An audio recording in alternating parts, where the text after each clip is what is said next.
Pemirsa, Presiden Prabowo Subianto bertemu dengan 8 pengusaha besar di Istana Kepresidenan Jakarta. Pertemuan tersebut untuk membahas program pemerintah, salah satunya adalah Danantara.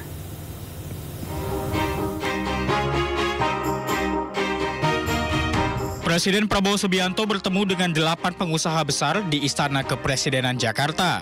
8 pengusaha itu adalah Antoni Salim, Sugianto Kusuma atau Aguan, Prajogo Pangestu, Boy Thohir, Franky Wijaya, Dato Sri Tahir, James Riyadi, dan Tommy Winata. Masing-masing pengusaha tersebut memiliki latar belakang bisnis yang berbeda, mulai dari sektor pangan, properti, energi, keuangan, dan manufaktur. Prabowo pun membahas sejumlah isu strategis, termasuk program makan bergizi gratis, pembangunan infrastruktur, penguatan industri tekstil, hingga upaya swasembada pangan dan energi.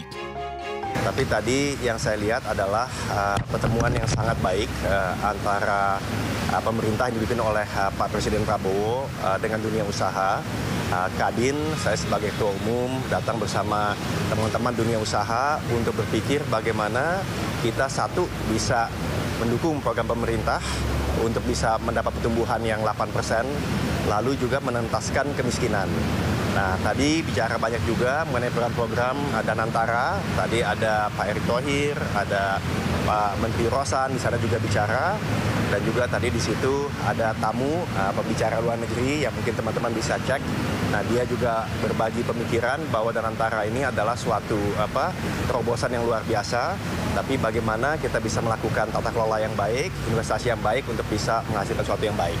Para Bapak Presiden juga sangat jelas terakhir bahwa ya beberapa hal yang ingin kita laksanakan bersama-sama dengan dunia usaha itu harus transparan, harus terbuka, dan yang paling penting juga investasi itu dijalankan dengan penuh kehati-hatian dan tentunya return yang jelas, return yang baik yang bisa dihitung secara terbuka.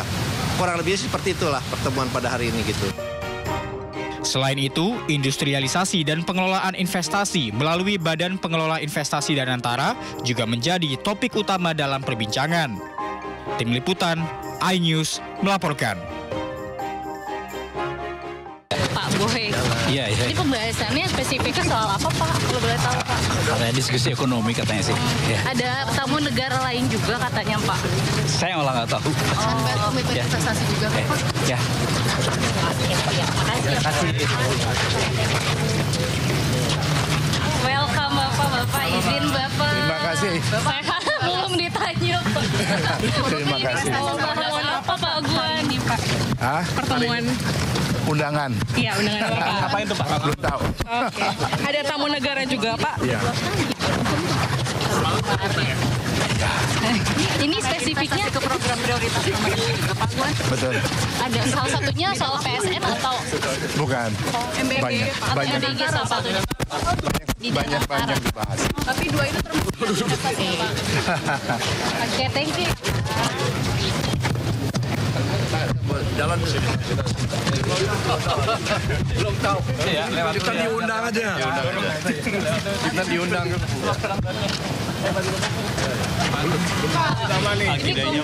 Nggak tahu. Nggak tahu agendanya apa. Tadi udah masuk juga Pak Cete. Siapa? Hal lain Pak Haji Isam, Pak Boy Thohir. Oh iya. Ini membahas soal ekonomi persisnya atau seperti apa Pak Cete? Saya nggak tahu nanti ya, karena belum tahu. Benar-benar saya nggak tahu gitu loh. Jadi dipanggil ya kita datang. Siapa aja? Ya. Belum tahu juga. Katanya ada tamu negara lain Pak Cete. Nggak, belum tahu nanti ya, gitu. Ya. Thank you. Pak Herdi, Pak. Pak Herdi. Pak Isam. Ini berarti bertemu Presiden ngomongin soal apa Pak? Tapi akan ada dengan pengusaha lainnya ya Pak, nanti kumpulnya agak sendiri aja ya. Bareng pengusaha lain ya Pak Isam ya? Nanti aja. Oke Pak. Danantara akan menjadi sumber investasi proyek pemerintah. Dan untuk memastikan bebas dari pengaruh luar, Presiden Prabowo meminta tidak ada orang titipan di BPI Danantara. Menyampaikan kepada kami bahwa pilihlah orang-orang yang terbaik di dalam tim Danantara ini. Tidak boleh ada titipan-titipan. Pilih yang terbaik, tidak hanya di Indonesia, terbaik di dunia pun dimasukkan sebagai beberapa alternatif nama karena Danantara ini adalah badan investasi nasional yang memang bertujuan untuk meningkatkan perekonomian kita dan yang paling penting adalah juga meningkatkan penciptaan lapangan pekerjaan.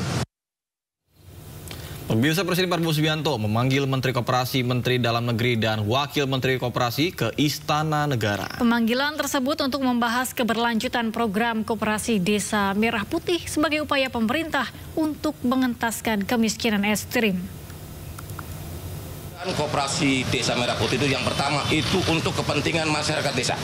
Karena di Koperasi Desa Merah Putih itu untuk memutus mata rantai kemiskinan di desa, dan juga bagaimana masyarakat desa bisa meningkat penghasilannya. Jadi yang pasti Kopdes Merah Putih ini bertujuan untuk meningkatkan kesejahteraan masyarakat desa dan berguna untuk kemajuan desa di seluruh Indonesia. Jadi intinya gini, Pak Presiden tadi sampaikan Koperasi Desa Merah Putih ini untuk memutuskan rentenir, tengkulak, pinjaman online yang menjerat dan menjadi sumber kemiskinan di desa-desa. Dengan adanya Koperasi Desa Merah Putih yang salah satu unitnya ada unit simpan pinjam, masyarakat desa jauh lebih terbantu dari sisi pendanaan dan juga tidak terjerat lingkaran setan kemiskinan. Gitu.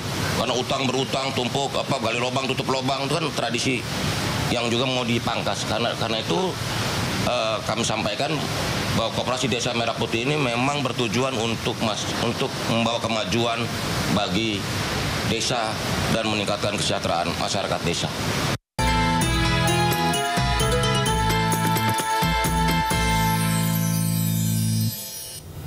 Keinformasi lainnya pemirsa, atap Masjid Baitur Rahman di Desa Brakas, Sumeneb, Jawa Timur ambruk jelang pelaksanaan sholat tarawih. Ambruknya bangunan terjadi pada Kamis malam 35 waktu Indonesia Barat. Sebelum atap masjid ambruk, takmir bersama warga sedang mengaji sembari menunggu waktu sholat isya dan tarawih. Namun tiba-tiba warga dikejutkan dengan adanya suara retakan sehingga membuat mereka panik berhamburan keluar masjid. Tak lama berselang, atap masjid pun ambruk, diduga karena usia bangunan yang sudah tua. Masjid.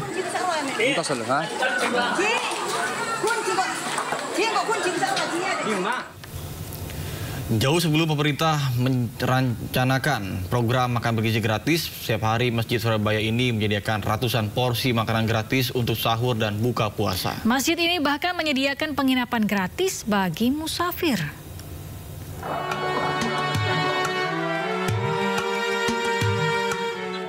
Ratusan porsi makanan gratis untuk sahur dan berbuka puasa disiapkan di Masjid Pemuda Konsulat Surabaya. Setelah salat maghrib, makanan buka puasa dibagikan dan dinikmati oleh siapa saja tanpa membedakan suku, ras maupun agama. Jadi di waktu berbuka seperti yang sekarang lagi kita lihat ini, terus satu lagi itu di waktu sahur. Ya, kalau waktu sahur itu kita mulai jam 3 dini hari. Selain makan gratis, masjid ini juga memberikan tempat menginap bagi musafir. Fasilitasnya komplit lah ya, ada makan segala, terus di awal datang itu disambut lah. Bagi-bagi makan gratis di Masjid Konsulat Surabaya sudah berlangsung jauh-jauh hari sebelum pemerintah mencanangkan program makan bergizi gratis. Dari Surabaya, Jawa Timur, Yuda Prawira, iNews melaporkan. Pemirsa, berburu takjil selalu menjadi momen menarik bagi warga di bulan suci Ramadan. Sementara di Kairo, Mesir, waktu berbuka puasa juga jadi momen unik yang ditunggu-tunggu WNI yang tinggal di sana.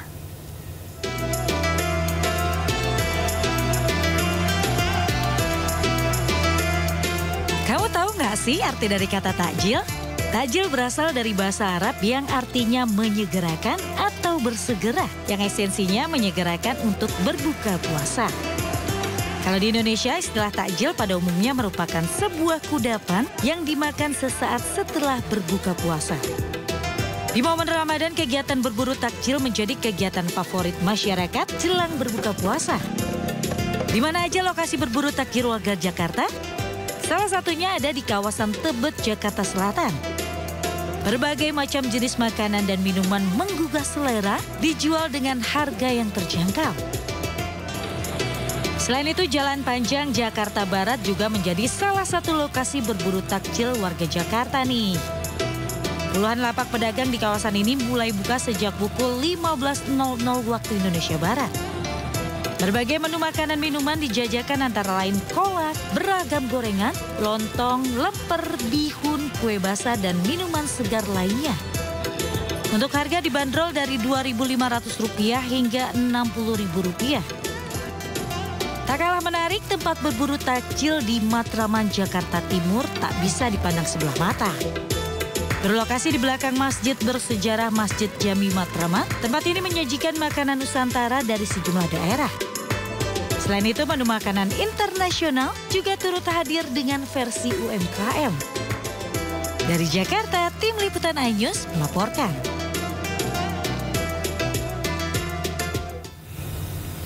Pemirsa, bagi pemburu takjil saat berbuka nanti berhati-hatilah. Pasalnya BPOM temukan kandungan pewarna pakaian pada sejumlah takjil favorit di Cilegon, Banten.